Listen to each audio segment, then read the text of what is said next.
प्रतीक्षा वर्मा और आप देख रहे हैं इंडिया 24/7 लाइव टीवी पर आईना सच का। तैयार हो जाइए क्योंकि 1 जुलाई 2025 से कई ऐसे महत्वपूर्ण नियम लागू होने वाले हैं जो सीधे तौर पर आपकी जेब और दैनिक सुविधाओं को प्रभावित करेंगे।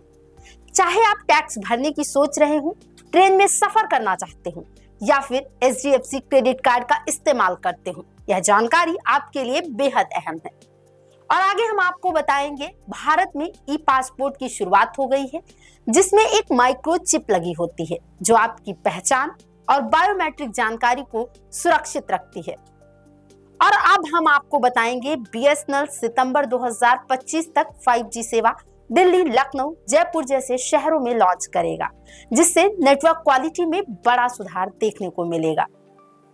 इसी के साथ कंपनी ने ₹1 में 1 GB डेटा वाला शानदार फ्लैश सेल ऑफर भी शुरू किया है। और हम आपको आगे बताएंगे मुंबई की माहिम जामा मस्जिद ने लाउड स्पीकर विवाद का हल निकालते हुए एक मोबाइल ऐप लॉन्च किया है जो अजान को फोन पर लाइव स्ट्रीम करता है। यह ऐप ध्वनि प्रदूषण और कानूनी सीमाओं को ध्यान में रखते हुए नमाजियों को समय पर अजान सुनने की सुविधा देता है। तो चलिए अब हम आपको बताते हैं 1 जुलाई से क्या क्या नियम लागू होने वाले हैं। आपको हर वो बात बताएंगे जो आपको जानना जरूरी है। चलिए सबसे पहले यात्रा और पहचान से जुड़े महत्वपूर्ण बदलाव की बात करते हैं। अगर आप अक्सर ट्रेन में सफर करते हैं या नया पैन कार्ड बनवाने की सोच रहे हैं तो जरा ध्यान दीजिएगा। सबसे पहले बात करते हैं तत्काल ट्रेन टिकट और आधार की। 1 जुलाई से IRCTC ने तत्काल टिकट बुकिंग को सुरक्षित बनाने के लिए आधार सत्यापन अनिवार्य कर दिया है। इसका आपके लिए क्या मतलब है? जब आप IRCTC की वेबसाइट या मोबाइल ऐप से तत्काल टिकट बुक करेंगे तो आपके आधार से लिंक मोबाइल नंबर पर एक OTP भेजा जाएगा। जब तक आप वह OTP सिस्टम में नहीं डालेंगे तब तक आपका टिकट कंफर्म नहीं माना जाएगा। और सुरक्षा की एक और परत 15 जुलाई से OTP आधारित आधार प्रमाणीकरण भी जरूरी होगा। नए नियम के अनुसार तत्काल टिकट बुकिंग करने से पहले 30 मिनट तक एजेंट तत्काल टिकट बुक नहीं कर पाएंगे। तो आप कैसे सुनिश्चित करेंगे कि आप तैयार हैं? यह आसान है। आपको अपने IRCTC अकाउंट को अपने आधार कार्ड से लिंक कराना होगा। अगर आपने अभी तक नहीं किया है तो चलिए हम बताते हैं आपको करना क्या है। सबसे पहले आप IRCTC की आधिकारिक वेबसाइट या ऐप पर जाएं। यहां आपको अकाउंट वाले सेक्शन में जाना है। इसके बाद ऑथेंटिकेट यूजर्स वाले ऑप्शन पर क्लिक करना है। अब आपके सामने आधार कार्ड और पैन कार्ड लिंक करने का ऑप्शन आएगा। आधार कार्ड पर क्लिक करें और अपना आधार नंबर दर्ज करें। इसके बाद आधार से लिंक नंबर पर OTP आएगा, जिसे भरें और आपका आधार आपके IRCTC अकाउंट से लिंक हो जाएगा। इसलिए इसमें देरी ना करें, वरना आपका उन जरूरी तत्काल टिकटों को बुक करने से आप भी चूक सकते हैं। अगला आप बात करते हैं ट्रेन टिकट किराया महंगा होने की। 1 जुलाई 2025 से भारतीय रेलवे ने यात्रा करना थोड़ा महंगा कर दिया है। रेल मंत्रालय ने 500 किलोमीटर से अधिक की यात्रा पर मेल एक्सप्रेस ट्रेनों के किराए में बढ़ोतरी की घोषणा की है। नॉन AC क्लास में किराया 1 पैसा प्रति किलोमीटर बढ़ेगा और AC क्लास में यह 2 पैसा प्रति किलोमीटर हो जाएगा। तो इसे अपने यात्रा बजट में शामिल करना ना भूलें। और आपके पहचान दस्तावेजों से जुड़ा एक महत्वपूर्ण आपको अपडेट बता देते हैं। नया पैन कार्ड बनवाने के लिए आधार सत्यापन अनिवार्य हुआ है। नया पैन कार्ड बनवाना अब थोड़ा सख्त हो जाएगा। दरअसल नकली या डुप्लीकेट पैन कार्ड की समस्या से निपटने के लिए केंद्रीय प्रत्यक्ष कर बोर्ड यानी CBDT ने 1 जुलाई से सभी नए पैन कार्ड आवेदनों के लिए आधार कार्ड से सत्यापन अनिवार्य कर दिया है। यदि आप नए पैन के लिए आवेदन कर रहे हैं तो सुनिश्चित करें कि आपके आधार विवरण आसानी से उपलब्ध और सही हो। और अब आइए उन महत्वपूर्ण बदलावों पर एक नजर डाल लेते हैं जो आपकी बैंकिंग, क्रेडिट कार्ड और टैक्स को प्रभावित करेंगे। सबसे पहले बात करते हैं करदाताओं के लिए राहत की खबर की। आयकर रिटर्न भरने की तारीख बढ़ गई है। करदाताओं के लिए ये बहुत ही अच्छी खबर है। आयकर विभाग ने वित्त वर्ष 2024-25 के लिए आयकर रिटर्न यानी कि ITR दाखिल करने की अंतिम तारीख 15 सितंबर 2025 तक बढ़ा दी है। नए आईटीआर फॉर्म्स में हुए बदलावों को देखते हुए यह राहत दी गई है। अगर आप एचडीएफसी क्रेडिट कार्ड धारक हैं तो कुछ बदलावों के लिए तैयार रहें। जैसे 1 जुलाई से एचडीएफसी बैंक क्रेडिट कार्ड धारकों को कुछ सेवाओं पर अतिरिक्त 1% शुल्क देना होगा। और यहाँ आपको ये जानना जरूरी है कि वॉलेट लोड में यदि आप एक महीने में 10,000 से अधिक की राशि थर्ड पार्टी वॉलेट जैसे कि पेटीएम, मोबीक्विक, फ्रीचार्ज, ओला मनी में लोड करते हैं तो इसका 1% अधिक शुल्क लगेगा। ऐसे ही ऑनलाइन गेमिंग लेन देन में यदि आप अपने एचडीएफसी क्रेडिट कार्ड का उपयोग करके ड्रीम 11, एमपीएल और रमी कल्चर जैसे गेमिंग ऐप पर हर महीने 10,000 से ज्यादा का खर्च करते हैं तो एचडीएफसी बैंक 1% का अतिरिक्त शुल्क लगाएगा। इसके अलावा यूटिलिटी बिल जैसे बिजली, पानी, गैस के लिए प्रति माह 50,000 से अधिक के एचडीएफसी क्रेडिट कार्ड भुगतान पर 1% का अतिरिक्त शुल्क लगाया जाएगा। फ्यूल लेन देन में 15,000 से अधिक के फ्यूल लेन देन पर भी 1% शुल्क लागू होगा। अपने बिल पर किसी भी प्रत्याशित शुल्क से बचने के लिए नए शुल्कों से अवगत रहें। केवल एचडीएफसी ही नहीं, क्रेडिट कार्ड बिल भुगतान के लिए भी नए नियम लागू होंगे। भारतीय रिजर्व बैंक यानी आरबीआई ने 1 जुलाई से क्रेडिट कार्ड से जुड़े नए नियम लागू कर दिया है। सभी क्रेडिट कार्ड भुगतान अब भारत बिल पेमेंट सिस्टम यानी बीबीपीएस के माध्यम से संशोधित किए जाएंगे। इस आदेश का असर जो है वो फोन पे, क्रेड, बिलस्केट और एम्फीबीम एवेन्यू जैसे प्रमुख फिनटेक प्लेटफॉर्म पर पड़ेगा। जबकि वर्तमान में केवल 8 बैंकों ने बीबीपीएस पर बिल भुगतान सक्रिय किया है। 1 जुलाई से सभी क्रेडिट कार्ड भुगतान इसी प्रणाली के माध्यम से किए जा सकेंगे। और आइए अब एटीएम ट्रांजैक्शन पर शुल्क की बात करते हैं। खासकर आईसीआईसीआई और एक्सिस बैंक के संदर्भ में बात करेंगे। आईसीआईसीआई बैंक अपने ग्राहकों से एटीएम से पैसे निकालने पर शुल्क लेगा। यदि आप किसी दूसरे बैंक के एटीएम का 3 बार से ज्यादा इस्तेमाल करते हैं तो आपको वित्तीय ट्रांजैक्शन के लिए 23 रुपए और गैर वित्तीय ट्रांजैक्शन के लिए 8 रुपए 5 पैसे का शुल्क लगेगा। एक्सिस बैंक भी अपने एटीएम शुल्कों में यह संशोधन कर रहा है। 1 जुलाई से एक्सिस बैंक या अन्य बैंकों के एटीएम से मुफ्त निकासी सीमा से अधिक पैसे निकालने पर अधिक शुल्क लगेगा। यह शुल्क 21 रुपए प्रति ट्रांजैक्शन से बढ़कर 23 रुपए प्रति ट्रांजैक्शन हो गया है, यानी कि 2 रुपए की वृद्धि की गई है।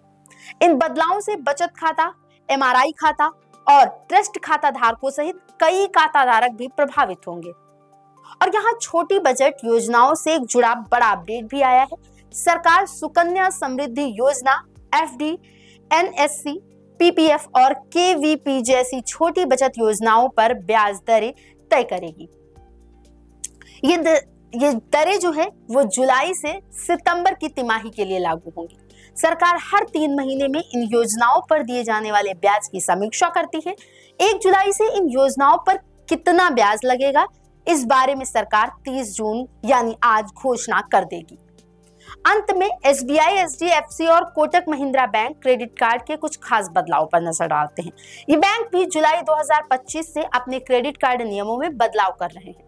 इनमें कुछ एसबीआई कार्ड पर मुफ्त हवाई दुर्घटना बीमा का बंद होना, एचडीएफसी बैंक द्वारा नए लेन देन शुल्क और रिवॉर्ड पॉइंट की सीमा लागू करना और मिंत्रा कोटक क्रेडिट कार्ड को धीरे धीरे कोटक लीग क्रेडिट कार्ड से बदलना शामिल होगा। कार्ड धारकों को नुकसान से बचाने के लिए अपने क्रेडिट कार्ड की नई शर्तों पर भी ध्यान देना चाहिए। व्यापार और पर्यावरण व्यापक प्रभावित व्यक्तिगत वित्त के अलावा ये नियम परिवर्तन व्यावसायिक कार्यों और पर्यावरणीय चिंताओं को भी प्रभावित करते हैं। सबसे पहले व्यवसायों के लिए जीएसटी रिटर्न दाखिल करने में बदलाव होगा। जुलाई 2025 से जीएसटीआर 3B फॉर्म दाखिल करने के नियम बदल रहे हैं। एक बार दाखिल होने के बाद जीएसटीआर 3B फॉर्म में कोई संशोधन संभव नहीं होगा, यानी किसी भी गलती को सुधारने के लिए व्यवसायों को अब नया फॉर्म जीएसटीआर A1A दाखिल करना होगा। इससे छोटे कारोबारियों को कुछ परेशानी हो सकती है, जिससे उन्हें जीएसटी नोटिस और जुर्माने से बचने के लिए अपनी फाइलिंग में अधिक सटीकता और समयबद्धता की आवश्यकता होगी। अगला एक महत्वपूर्ण पर्यावरणीय कदम है, पुराने डीजल वाहनों को दिल्ली में फ्यूल नहीं मिलेगा। राष्ट्रीय राजधानी में वायु प्रदूषण से निपटने के लिए 1 जुलाई से दिल्ली के पेट्रोल पंप पर 10 साल से पुराने डीजल वाहनों और 15 साल से पुराने पेट्रोल वाहनों को फ्यूल नहीं मिलेगा। यह नया निर्देश वायु गुणवत्ता प्रबंधन आयोग यानी CAQM की ओर से आया है। यदि आपके पास दिल्ली में कोई पुराना वाहन है तो यह एक महत्वपूर्ण बदलाव है जिसे आपको जानना चाहिए। और अंत में अब बात करते हैं निवेशकों के लिए एक सकारात्मक कदम की। SME IPO में निवेश आसान हो जाएगा। नेशनल स्टॉक एक्सचेंज ने SME IPO के नियमों को सरल और पारदर्शी बनाने का फैसला किया है। इस कदम का उद्देश्य खुदरा निवेशकों का विश्वास और भागीदारी दोनों को बढ़ाना है, जिससे आम निवेशकों के लिए इन लिस्टिंग में शामिल होना और भी ज्यादा आसान हो जाएगा। तो आपने देखा यह काफी सारी महत्वपूर्ण जानकारी है ना। आपके ट्रेन टिकट बुक करने और क्रेडिट कार्ड बिल का भुगतान करने के तरीके से लेकर आपकी टैक्स दाखिल करने और दिल्ली में आपकी कार कितनी पुरानी हो सकती है, 1 जुलाई 2025 बदलावों की एक लहर ला रहा है। हमारी सबसे अच्छी सलाह उन विशिष्ट परिवर्तनों की समीक्षा के लिए कुछ समय निकालें जो आप पर लागू होते हैं। अपनी बैंक की वेबसाइट देखें, नई IRCTC नियमों को समझें और इन अपडेट्स के लिए तैयार रहें। इन परिवर्तनों को सुचारू रूप से नेविगेट करने और यह सुनिश्चित करने की कुंजी है कि वे आपको अचानक चौंका ना दे, इसलिए ये जानकारी आपके लिए बेहद महत्वपूर्ण है। और अब हम एक ऐसी खबर पर बात करने जा रहे हैं जो अंतरराष्ट्रीय यात्रा और पहचान संबंधी दस्तावेजों में एक क्रांति लाने वाली है। जी हाँ, आपका पासपोर्ट अब और भी स्मार्ट और भी सुरक्षित हो गया है। विदेश मंत्री S जयशंकर ने पासपोर्ट सेवा प्रोग्राम 2.0 की शुरुआत कर दी है। इसके साथ ही देश भर में ई-पासपोर्ट भी लागू हो गए हैं। यह ऐलान 13वें पासपोर्ट सेवा दिवस पर किया गया और विदेश मंत्री ने अपने X अकाउंट पर लिखा है कि देश भर में ई-पासपोर्ट की शुरुआत हो चुकी है और यह देश के लिए एक बड़ी उपलब्धि है।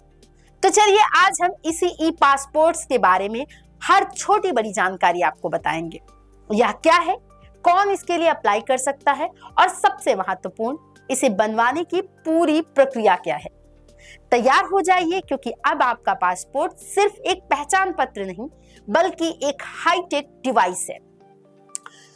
ई पासपोर्ट क्या है और यह कैसे काम करता है, तो सबसे पहले बात करते हैं कि ई पासपोर्ट आखिर है क्या। ई पासपोर्ट असल में आपके सामान्य पासपोर्ट का एक उन्नत यानी कि एडवांस संस्करण है। यह कागज और डिजिटल पासपोर्ट का मिला जुला एक रूप होता है। इसकी सबसे बड़ी खासियत है कि इसमें एक कॉन्टैक्टलेस माइक्रो चिप लगी होती है जिसे RFID चिप कहते हैं। इसके साथ ही इसमें एक छोटा सा एंटीना भी होता है जो चिप के साथ काम करता है। इस चिप पर क्या जानकारी होती है? दरअसल इस चिप में पासपोर्ट धारक की सभी जरूरी जानकारी जैसे कि उसका नाम, जन्म तिथि, पता, डिजिटल पासपोर्ट, उंगलियों के निशान यानी बायोमेट्रिक जानकारी और इसे जारी करने वाले प्राधिकरण के डिजिटल हस्ताक्षर होते हैं। यह जानकारी इनक्रिप्टेड होती है यानी इसे सुरक्षित रखा जा सकता है। इसमें छेड़छाड़ करना या अनधिकृत पहुंच बनाना बेहद मुश्किल होता है। ई पासपोर्ट को पहचानने के लिए पासपोर्ट के सामने वाले कवर के नीचे एक छोटा सा सुनहरे रंग का चिन्ह होता है जो दिखने में कैमरे जैसे आइकन की तरह होता है। यह चिन्ह बताता है कि इसमें एक इलेक्ट्रॉनिक चिप लगी हुई है। यह कितना सुरक्षित है और इसका अंतरराष्ट्रीय महत्व क्या है, चलिए ये भी आपको बताते हैं। दरअसल यह chip international civil aviation organisation के मानकों के अनुरूप है। इसका मतलब है कि भारतीय ई पासपोर्ट वैश्विक स्तर पर पहचानना योग्य है और सुरक्षित है। ई पासपोर्ट की शुरुआत के साथ भारत अब पारंपरिक पासपोर्ट का एक तकनीकी रूप से उन्नत और अधिक सुरक्षित संस्करण प्रदान कर रहा है। इसका उद्देश्य अंतरराष्ट्रीय यात्रा को सुरक्षित और अधिक कुशल बनाना है। यह धोखाधड़ी की संभावना को कम करता है और आपकी पहचान को अधिक मजबूती प्रदान करता है। और अब बात करते हैं ई पासपोर्ट के फायदों की। यह सिर्फ एक तकनीकी अपग्रेड नहीं है बल्कि आपके यात्रा अनुभव को कई मायनों में बेहतर बनाएगा। सबसे पहला है तेज और आसान इमिग्रेशन। ई पासपोर्ट में लगी चिप की मदद से एयरपोर्ट पर इमिग्रेशन और ट्रैवल प्रोसेस काफी तेजी और आसानी से हो जाएगा। आपको लंबी कतारों में लगने की जरूरत नहीं पड़ेगी, क्योंकि इसे स्कैन करने योग्य जानकारी इमिग्रेशन चेक पॉइंट पर प्रोसेस को गति देती है, यानी सब कुछ बिना छुए किया जा सकेगा। ई पासपोर्ट में व्यक्तिगत डेटा इंक्रिप्टेड किया जाता है और क्लोनिंग और अनधिकृत इस्तेमाल से सुरक्षित रहता है। पारंपरिक पासपोर्ट की तुलना में इसकी नकली कॉपी बनाना बहुत कठिन है। एडवांस सिक्योरिटी फीचर्स के साथ हाई क्वालिटी वाली छेड़छाड़ प्रतियोगी सामग्री पर प्रिंट होता है। वैश्विक स्वीकृति मिलेगी। ई पासपोर्ट बायोमेट्रिक वेरिफिकेशन सिस्टम का इस्तेमाल करने वाले देशों में स्वीकार किया जाता है, जो इसे अंतरराष्ट्रीय यात्रा के लिए एक मानक बनाता है। पुलिस वेरिफिकेशन में भी तेजी आएगी। विदेश मंत्री एस जयशंकर ने भी अभी बताया है कि एम पासपोर्ट पुलिस ऐप के जरिए अब पुलिस वेरिफिकेशन का समय घटकर सिर्फ 5 से 7 दिन रह गया है। यह ऐप विदेश मंत्रालय की तरफ से पासपोर्ट जारी करने की प्रक्रिया को व्यवस्थित और आसान बनाने के लिए जारी एक मोबाइल एप्लीकेशन है। इसका इस्तेमाल पुलिस द्वारा पासपोर्ट के लिए होने वाले पुलिस वेरिफिकेशन की प्रक्रिया को तेज करने के लिए भी किया जाता है। अभी यह सुविधा किन शहरों में शुरू हुई है और पूरे देश में कब तक लागू होगी, इस पर भी बात कर लेते हैं।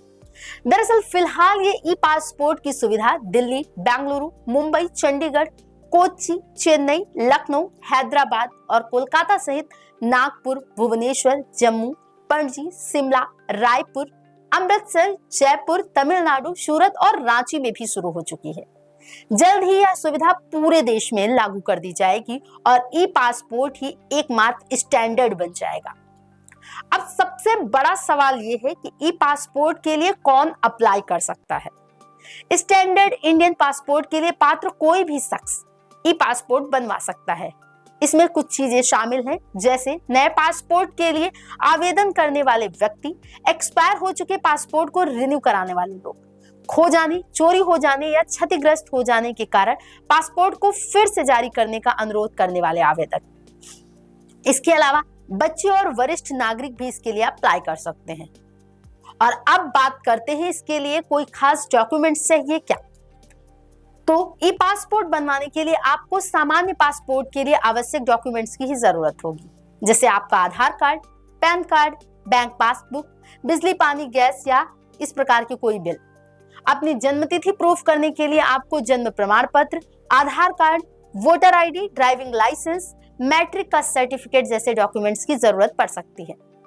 अब आते हैं सबसे महत्वपूर्ण भाग पर, ई पासपोर्ट के लिए आवेदन कैसे करें। प्रक्रिया पहले की तरह ही है, लेकिन कुछ नए अपडेट्स हैं। जैसे ई पासपोर्ट्स के लिए पासपोर्ट सेवा पोर्टल के जरिए ऑनलाइन आवेदन कर सकते हैं। इसके अलावा आप पासपोर्ट सेवा केंद्र पीएसके या पोस्ट ऑफिस पासपोर्ट केंद्र यानी पीओपीएसके में भी जाकर बायोमेट्रिक एनरोलमेंट करवा सकते हैं। इसके लिए आपका पहला स्टेप है ऑनलाइन रजिस्ट्रेशन और आवेदन। सबसे पहले पासपोर्ट सेवा ऑनलाइन पोर्टल पर जाएं और खुद को रजिस्टर करें। अब पोर्टल में लॉगिन करें और अप्लाई फॉर फ्रेश पासपोर्ट या फिर री इशू फॉर पासपोर्ट लिंक पर क्लिक करें। ध्यान रखें कि अगर आप पहली बार पासपोर्ट ले रहे हैं तो फ्रेश इश्यूएंस का ऑप्शन ही चुनें। अब फॉर्म में मांगी गई जानकारी सावधानी से भरें और उसे सबमिट कर दें। सारी जानकारी क्रॉस चेक करके ही भरें। दूसरा स्टेप आता है पेमेंट और अपॉइंटमेंट शेड्यूल करने का। View set submitted application section में जाकर पे एंड शेड्यूल अपॉइंटमेंट पर क्लिक करें। यहां ऑनलाइन पेमेंट करना जरूरी है, तभी पीएसके, पीओपीएसके या पोस्ट ऑफिस में अपॉइंटमेंट बुक होगा। और तीसरा स्टेप आता है सत्यापन और डॉक्यूमेंट वेरिफिकेशन का। एप्लीकेशन सबमिट होने के बाद आपको एक रसीद मिलेगी जिसपे आपका ARN यानी एप्लीकेशन रेफरेंस नंबर या अपॉइंटमेंट नंबर होगा। इसके अलावा आपको SMS के जरिए भी अपॉइंटमेंट डिटेल्स मिलेंगी। इन्हें संभाल कर रखें क्योंकि आपको पासपोर्ट ऑफिस में दिखाने होंगे। अब अपने ओरिजिनल डॉक्यूमेंट्स के साथ अपॉइंटमेंट की तारीख पर पासपोर्ट सेवा केंद्र या रीजनल पासपोर्ट ऑफिस जाएं और फिजिकल वेरिफिकेशन प्रोसेस पूरा करें। और यहाँ एक खास सुविधा है, अगर आप पासपोर्ट ऑफिस के चक्कर नहीं लगाना चाहते हैं तो आप मोबाइल पासपोर्ट वैन को अपने पते पर वेरिफिकेशन के लिए बुला सकते हैं। बशर्ते वह सर्विस आपके इलाके में उपलब्ध होनी चाहिए।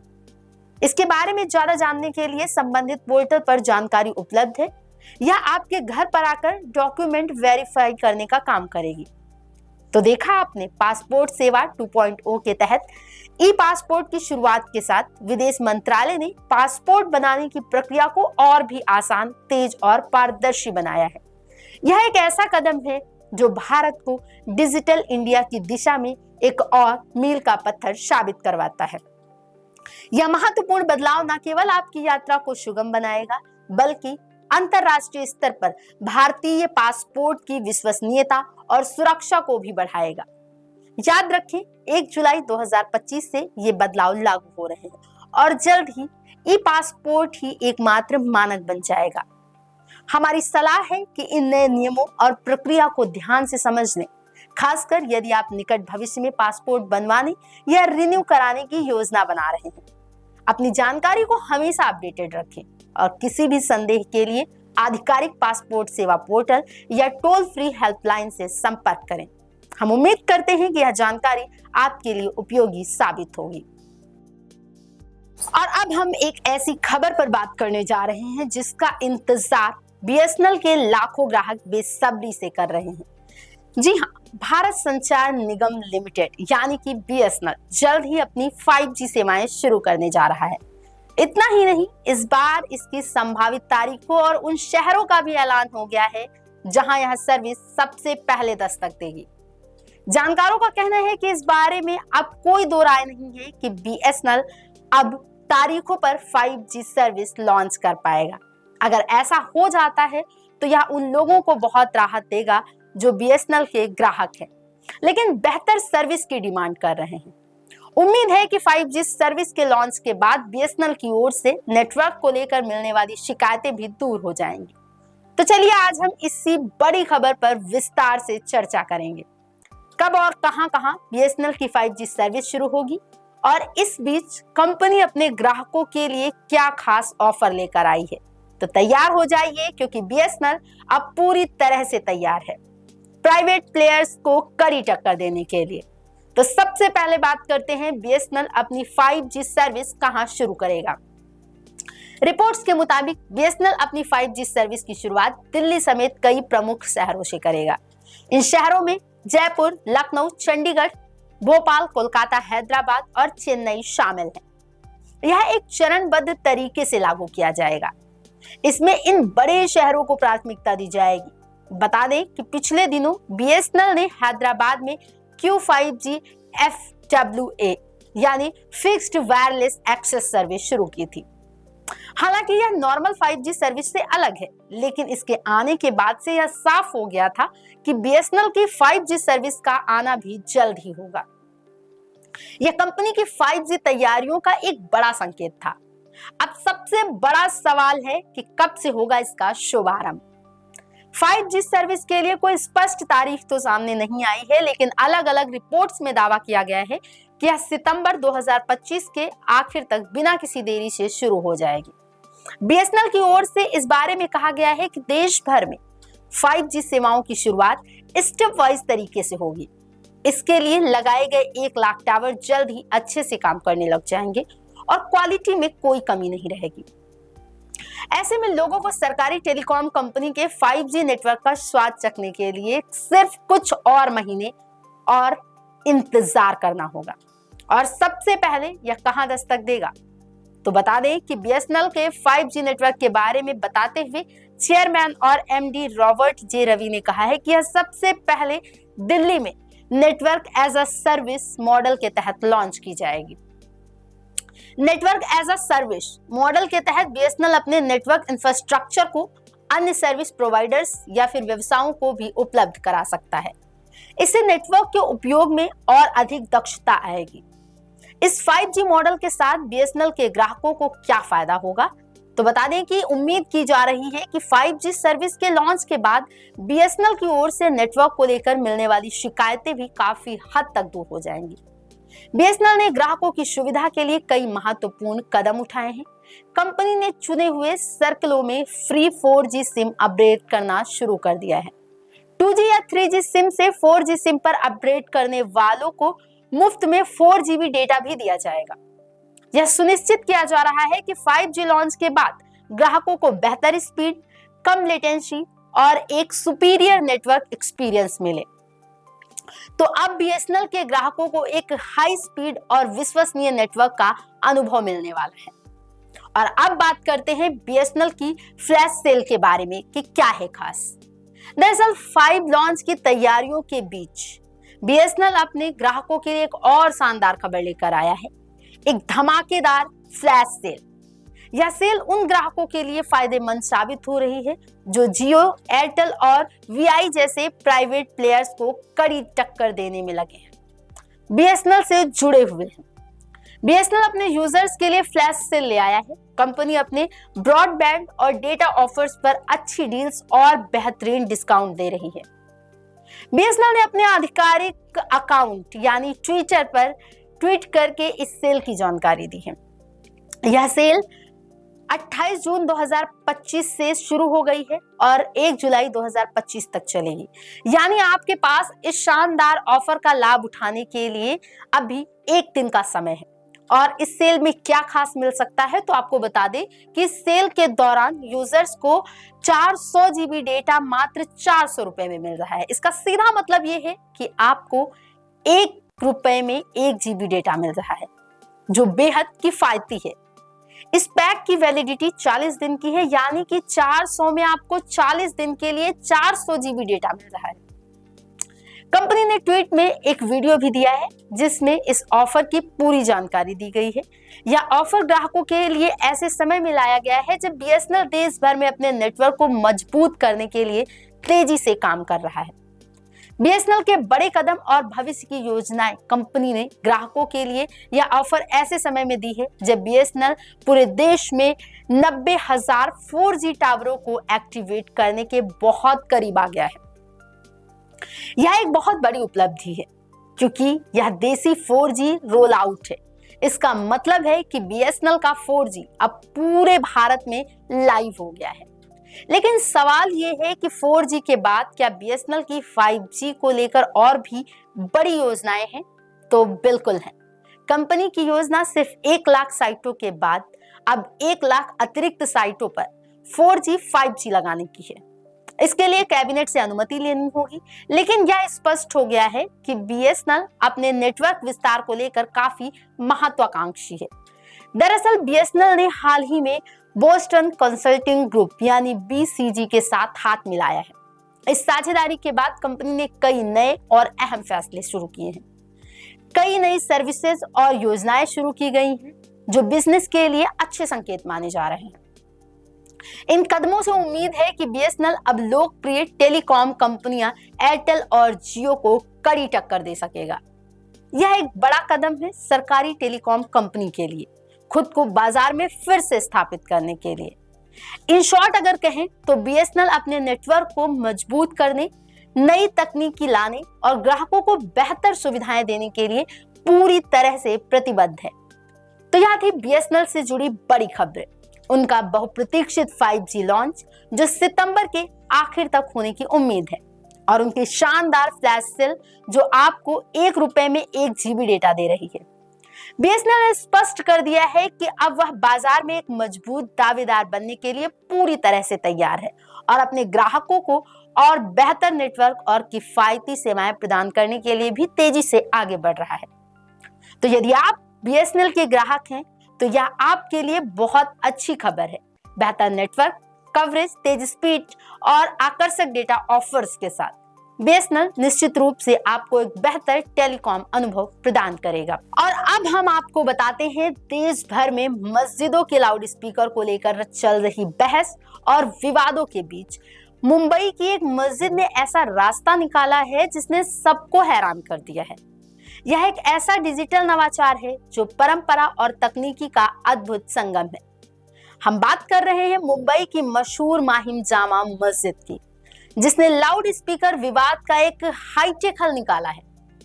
बताया जा रहा है कि मस्जिद ने एक खास मोबाइल ऐप लॉन्च किया है जो अजान को सीधे आपके मोबाइल फोन पर लाइव स्ट्रीम करने में मददगार साबित होगा।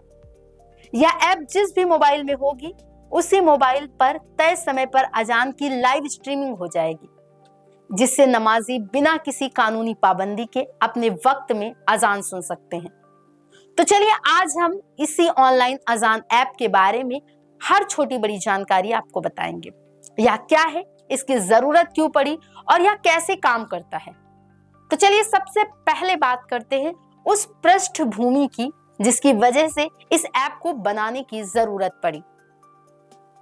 आप सभी जानते हैं कि पिछले कुछ समय से देश भर में, खासकर मुंबई जैसे बड़े शहरों में, मस्जिदों और मंदिरों में लाउड स्पीकर के इस्तेमाल पर विवाद छिड़ा हुआ है।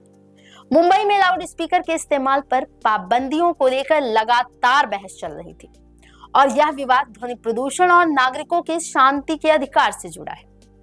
कई अदालती फैसलों में ध्वनि के स्तर को नियंत्रित करने के निर्देश दिए गए। माहिम जामा मस्जिद के प्रबंध न्यासी फहद खलील पठान ने बताया कि उनकी मस्जिद ने यह पहल पुलिस की कार्रवाई के बाद की। पुलिस ने मस्जिद का दौरा कर चेतावनी दी थी कि लाउड स्पीकर के ज्यादा इस्तेमाल पर कार्रवाई हो सकती है। इस चेतावनी के बाद मस्जिद ने अस्थायी रूप से लाउड स्पीकर बंद कर दिए थे। असल में बॉम्बे हाई कोर्ट ने लाउड स्पीकर हटाने का आदेश नहीं दिया, बल्कि ध्वनि के स्तर की लिमिट तय की है। इसे दिन में अधिकतम 55 डेसिबल और रात में अधिकतम 45 डेसिबल रखने का आदेश दिया। फहद खलील पठान ने बताया कि कोर्ट द्वारा लगाए गए इन डेसिबल प्रतिबंधों से नमाज का मकसद नहीं पूरा हो पा रहा था। लाउड स्पीकर पर रोक की वजह से बुजुर्गों और आसपास रहने वाले लोगों के लिए नमाज का समय जानना मुश्किल हो गया था। खासकर रमजान जैसे खास मौकों पर जब पब्लिक अनाउंसमेंट पर रोक होती है, तब अजान को दूर दराज के इलाकों और उन लोगों तक पहुंचाना मुश्किल हो जाता था जो मस्जिद तक नहीं आ पाते हैं। और इसी समस्या से निपटने के लिए यह ऑनलाइन अजान ऐप एक वैकल्पिक समाधान के रूप में सामने आया। मस्जिद ने टकराव की बजाय तकनीकी समाधान को चुना, जो एक स्वागत योग्य कदम है। तो अब बात करते हैं इस अनोखे समाधान की। ऑनलाइन अजान ऐप, यह ऐप क्या है और कैसे काम करता है, जो मस्जिदों और नमाजियों के बीच एक डिजिटल पुल का काम कर रहा है। ऑनलाइन अजान ऐप एक ऐसा मोबाइल एप्लीकेशन है जिसे मस्जिद में दी जा रही अजान को सीधे आपके स्मार्टफोन पर लाइव स्ट्रीम करने के लिए डिजाइन किया गया है। यह प्ले स्टोर पर ऑनलाइन अजान के नाम से उपलब्ध है। पठान के मुताबिक यह ऐप अजान के समय मस्जिद से सीधा लाइव ऑडियो स्ट्रीम करता है, यानी कि जब मस्जिद में अजान होती है उसी वक्त आपके मोबाइल पर भी वह सुनाई देती है। यह एक ऑटो प्ले फीचर के साथ आता है, जिससे एक बार ऐप इंस्टॉल और सेट कर दिया जाए तो वह खुद ब खुद काम करने लगता है। यूजर्स को इसे सेट करने के लिए ज्यादा कुछ नहीं करना पड़ता। यह सिर्फ अजान ही नहीं सुनाता, इस ऐप की एक और खास बात यह है कि यह नमाज के समय की जानकारी भी देता है, जैसा कि आपको किसी स्मार्ट वॉच पर अलर्ट के तौर पर देखने को मिलता है। यह ऐप अजान के समय से पहले यूजर्स को नमाज शुरू होने की सूचना भी देगा। यह उन लोगों को खास फायदा देगा जो लाउड स्पीकर की आवाज नहीं सुन पाते या फिर जो दूर रहते हैं। और सबसे इंटरेस्टिंग बात यह है कि इस ऐप को किसने बनाया। तो माहिम जामा मस्जिद ट्रस्ट के मुताबिक यह ऐप तमिलनाडु की एक तकनीकी टीम के सहयोग से बनाया गया। यह तमिलनाडु के तिरुनेलवेली के आईटी एक्सपर्ट्स की मदद से तैयार किया गया है। यह ऐप अब एंड्रॉयड और आईफोन दोनों प्लेटफॉर्म पर उपलब्ध है, जिससे इसकी पहुंच काफी व्यापक हो गई है। इस ऑनलाइन अजान ऐप को लेकर यूजर्स में जबरदस्त उत्साह देखने को मिल रहा है। माहिम जामा मस्जिद के प्रबंध न्यासी फहद खलील पठान ने बताया कि सिर्फ 3 दिनों में ही माहिम इलाके की जुमा मस्जिद से 500 से अधिक लोगों ने इस ऐप पर पंजीकरण कर लिया। यह एक बहुत बड़ा आंकड़ा है और साफ दर्शाता है कि मुस्लिम समुदाय तकनीकी को अपनाकर अपनी धार्मिक परंपराओं को बनाए रखने के लिए कितना उत्सुक है। मुंबई में माहिम जामा मस्जिद के अलावा लगभग आधा दर्जन यानी कि 6 मस्जिदें अब इस ऐप से जुड़ चुकी हैं। ये सभी मस्जिदें अजान के लिए इस डिजिटल तरीके को अपना रही हैं, जिससे लाउड स्पीकर के प्रतिबंधों के बावजूद अजान नमाजियों तक पहुंच सके। ऑनलाइन अजान ऐप के को फाउंडर मोहम्मद अली ने बताया कि यह ऐप बनाने वाली कंपनी 3 साल पुरानी है और तमिलनाडु की 250 से अधिक मस्जिदें पहले ही इससे जुड़ चुकी हैं। यह दिखाता है कि यह समाधान देश के अन्य हिस्सों में भी सफल रहा है और व्यापक रूप से अपनाया जा रहा है। ऐप का सर्वर भी भारत में ही है, जो डेटा सुरक्षा के लिहाज से काफी महत्वपूर्ण माना जा रहा है। ऐप का इस्तेमाल करने के लिए कंपनी मस्जिद का एप्लीकेशन फॉर्म, पते का प्रमाण और अजान देने वाले व्यक्ति का आधार कार्ड मांगती है। यह सुनिश्चित करता है कि केवल वास्तविक मस्जिदें ही ऐप पर पंजीकृत हों और सही समय पर अजान प्रसारित करें। इस पहल के पीछे का कानूनी पहलू और राजनीतिक प्रतिक्रियाएं भी महत्वपूर्ण हैं।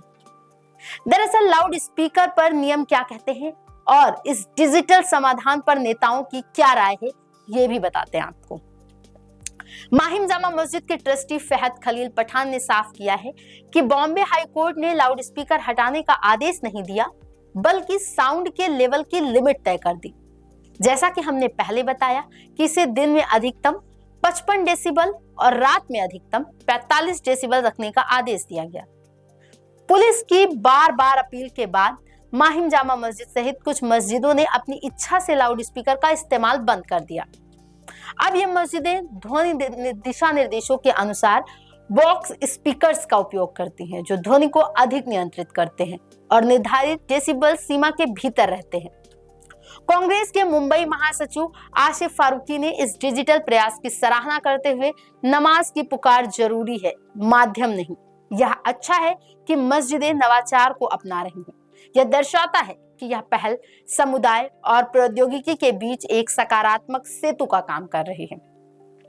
वहीं भाजपा नेता किरीट सोमैया ने दावा किया है कि उनके अभियान के चलते मुंबई में 1500 से अधिक लाउड स्पीकर अधिकारियों की अनुमति के बिना हटाए गए। हालांकि ऑनलाइन अजान ऐप का लॉन्च एक सकारात्मक और रचनात्मक समाधान के रूप में सामने आया, जो विवादों से हटकर एक मध्य मार्ग प्रस्तुत करता है। यह एक ऐसा उदाहरण है जहां तकनीक का इस्तेमाल करके धार्मिक परंपराओं को आधुनिक नियमों के साथ सामंजस्य बैठाया जा सकता है। तो देश भर में लाउड स्पीकर के इस्तेमाल पर लगी सख्ती के बीच मुंबई की माहिम जामा मस्जिद द्वारा उठाया गया यह कदम वाकई काबिल तारीफ है। ऑनलाइन अजान ऐप के जरिए अब अजान का सीधा प्रसारण नमाजियों के मोबाइल फोन पर उपलब्ध कराया जा रहा है, जिससे वो बिना किसी परेशानी के अपनी धार्मिक परंपरा को निभा सकते हैं। यह पहल न केवल ध्वनि प्रदूषण से संबंधित चिंताओं को दूर करती है, बल्कि यह भी दिखाती है कि कैसे तकनीक और नवाचार का उपयोग करके सामाजिक और धार्मिक सद्भाव को बढ़ावा दिया जा सकता है। यह बुजुर्ग, बीमारों और उन लोगों के लिए एक बड़ी राहत है जो मस्जिद तक नहीं पहुंच पाते या लाउड स्पीकर की आवाज नहीं सुन पाते। यह एक ऐसा मॉडल है जिसे देश की अन्य मस्जिदें और धार्मिक संस्थान भी अपना सकते हैं, ताकि परंपराओं को कायम रखा जा सके, साथ ही शहरी जीवन के नियमों का भी सम्मान किया जा सके। आप देख रहे थे आईना सच का। समय सबसे बड़ा शिक्षक है, जो बिना कुछ कहे बहुत कुछ सिखा जाता है। नमस्कार।